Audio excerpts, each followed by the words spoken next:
memang manfaatnya merayakan maulid? Saya bilang, jawab, ada berkah di dalamnya. Mana ada Nabi Muhammad punya berkah lah. Ini orang ngajinya di mana ya? Saya mau tanya, Nabi Muhammad ada berkah apa enggak? Punya berkah apa enggak?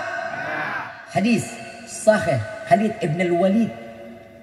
Saat peperangan, imamahnya terjatuh, tertendang oleh kaki-kaki kuda. Tertendang. Dilepas pedangnya, dikejar imamahnya sampai ingin kebunuh, nggak masalah. Tapi yang dicari adalah imamahnya. Diambil, dibersihkan, diambil lagi. Keluarlah 2 helai rambut Nabi Muhammad, dikecup oleh Sayyidina Khalid ibn al-Walid. Di dalam riwayat, Khalid ibn al-Walid selama memimpin peperangan tidak pernah kalah. Kenapa? Berkah apa yang ada di dalam imamah Nabi. Daripada Khalid ibn al-Walid, rambut Nabi Yuna Muhammad sallallahu alaihi wasallam. Yang pertama. Yang kedua, apa keberkahan? Pernah di dalam satu riwayat bahwa Nabi Muhammad sallallahu alaihi wasallam mengeluarkan air dari jari jemari. Betul? Betul? Yang keluar dari tangan Nabi berupa air yang diturunkan oleh Allah dari telaga Al-Kautsar, dikeluarkan lewat tangan Nabi Muhammad sallallahu alaihi wasallam. Berkah apa enggak? Berkah apa enggak? Bib, itu enggak nyata. Kita nggak bisa melihat. Baik, ada lagi riwayat. Kalau kita mau yang nyata, setiap Nabi mau meludah, Nabi ngedaham. Saat Nabi ngedaham, sahabat semua bangun. Tangannya ada di wajah Nabi Muhammad SAW. Yang tangan pertama kali sampai, ludah Nabi ditaruh di tangan sahabat. Begitu selesai sampai, sahabat usap, disapu dari ujung kepala sampai ujung kaki. Apa kata Nabi? Murtad, kafir, neraka. Tidak, Nabi mengatakan, wahai sahabatku, jasadmu tidak akan pernah tersentuh api neraka. Ludah Nabi berkah, ludah Nabi syafaat. Ludah lu? Siapa yang mau nangkep? Berkah Nabi. Nabi manusia apa bukan? Manusia apa bukan? Ada yang bilang lagi, buat apa Nabi kan manusia biasa, sama sama kita. Nabi Muhammad bukan manusia biasa. Lo itu kan abadi dalam Al-Quran. Laqad ja'akum rasulun min anfusikum. Kalau lo baca sampai situ benar. Benar banget yang lo omongin. Nabi adalah seorang manusia. Lanjutin dong. Azizun alaihi ma'anittum harisun alaikum. Punya kasih sayang aziz. Allah muliakan Nabi Muhammad dengan segala bentuk kemuliaan. Nabi Muhammad beda dengan kita. Kalau kita jangan disamain sama Nabi. Kita disamain sama kebo. Tahu lo kebo? Tahu? Kita lebih pantas disamain sama Nabi apa sama kebo? Kebo apa Nabi? Kebo. Kita sama Nabi dari mana ujungnya? Nggak ada ujung kuku kita sama Nabi. Nabi ibadah sampai dikatakan, ulama mengatakan, jika dari awal Nabi Adam sampai akhir zaman orang dikumpulkan sholat 4 rakaat khusyuk, nggak ada satupun yang nggak khusyuk. Dari zaman Nabi Adam sampai akhir zaman semua sholat serentak 4 rakaat khusyuk. Wallahi tidak dapat menandingi 1 rakaat sholatnya Nabi Muhammad dalam kehusyuannya. Gak bakal kita sama. Bedanya jauh kita. Bainas sama wasunur. Bukan lagi bainas sama wal ard. Bainas sama wasunur, lebih dalam lagi kita. Ada lagi yang ngomong, Nabi manusia. Betul, Nabi manusia. Nabi makan nggak? Nabi makan nggak? Nggak ada riwayat bahwa Nabi pernah kenyang 3 hari berturut-turut, nggak ada. Nggak ada riwayat dikatakan bahwa Rasulullah pernah kenyang 3 hari berturut-turut, nggak ada. Kalau kita nggak pernah kelaparan 3 hari berturut-turut, nggak pernah. Itu bedanya kita sama Nabi. Kita punya makanan enak sama yang nggak enak. Nabi juga pernah begitu. Panen kurma yang enak di kanan, yang nggak enak ditaruh di dalam rumah.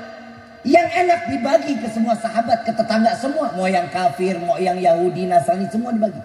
Yang enak dibagi, yang nggak enak Nabi makan. Saking nggak enaknya 1 butir kurma dimasukin ke dalam air pagi, makannya baru malam. Biar lembek tuh baru malam. Kalau kita bagaimana? Yang enak buat siapa? Buat perut kita. Yang nggak enak kasih tetangga. Itu bedanya kita sama Nabi. Betul nggak? Nabi makan, makanya kita diajarin. Nabi buang kotoran nggak? Buang nggak? Buang, karena Nabi seorang Manusia Nabi makan buang kotoran, makanya kita diajarin tuh cara buang kotorannya. Kaki kanan ditekuk, kiri dilurusin. Mau buang air besar begini. Kalau mau buang air kecil, kirinya ditekuk, kanannya dilurusin. Kenapa? Sambil istibra sampai ninggalin semuanya nggak tersisa. Ini kita diajarin kenapa? Karena Nabi seorang manusia. Nah, di dalam riwayat Nabi kalau buang air besar bumi terbuka. Bumi terbelah, kotoran Nabi dimakan bumi. Bumi aja ngarap berkah, disimpan karena kotoran Nabi nggak boleh terkena binatang, nggak boleh terinjak manusia, nggak boleh terkena apapun yang ada di dunia ini, nggak boleh disimpan masuk ke dalam bumi. Bumi ngalap berkah dari kotoran lu siapa yang makan? Lele aja masih ngelepeh. Lu siang makan kangkung, itu lele habis makan kotoran kita kelolodan paeh. Mana berkahnya? Maut ya. Betul nggak? Beda nggak kita sama Nabi? Nabi manusia biasa katanya. Nabi ini manusia luar biasa. Justru kita merayakan Maulid agar kita bisa menjadi manusia yang mulia. Kita mengenal Nabi agar kita menjadi yang mulia. Makanya alhamdulillah di kampung ini ada Majlis Ratib Al-Idrus.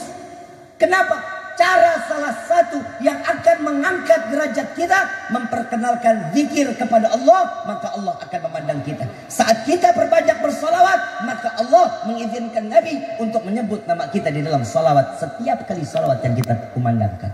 Mudah-mudahan berkah ini Majlis Ratib Al-Idrus mudah-mudahan makin tambah makmur. Satu majlis dapat menghindarkan setiap bala yang ada di kampung ini. Satu majlis akan membuat terang benderang sampai akhir daripada akhir yaumil qiyamah. Hati-hati, makanya kalau ada majlis datengin sampai Nabi mampir. Kalau ada kelihatan majlis mampir. Majlis ta'lim, majlis zikir, majlis salawat mampir. Kenapa? Karena itu manfaat buat kita. Sampai ada satu jenazah di dalam kitab Ihya Ulumuddin, dikasih waktu 1 jam. Bangkit lagi 1 jam, kemana lu mau jalan? Yang dicari apa? Majlis yang dicari. Kenapa? Karena disitulah tempat ampunan dosa yang paling gampang dan dosanya pasti diampunin sama Allah. Ini kita punya di kampung kita, makmurin, berkahin. Maaf, sayangin guru-gurunya. Guru-guru, mau kiai, mau ustadz, apalagi habaibnya. Sayangin. Kenapa? Karena insya Allah satu mata rantai yang daripada ilmunya bersanad sampai kepada Nabi, kita akan semua terikat di dalam satu mata rantai sehingga kita terseret masuk ke dalam surganya Allah. Amin ya Rabbal. Emang di sini ada yang niat masuk surga karena ibadah? Ada. Maaf, beribu maaf, ibadah kita tadi kita udah bilang ibadah kita nggak ada pernah benar-benarnya. Satu mata rantai yang kita datangin hari ini, mudah-mudahan Allah saksikan bahwa terikatnya mata rantai kita sampai ke dalam surganya Allah. Amin ya Rabbal. Mudah-mudahan apa yang disampaikan di malam ini menjadi ilmu yang bermanfaat, dan mudah-mudahan apa yang disampaikan di malam ini menjadi dan mengetuk hati kita makin cinta kepada Nabi Muhammad SAW.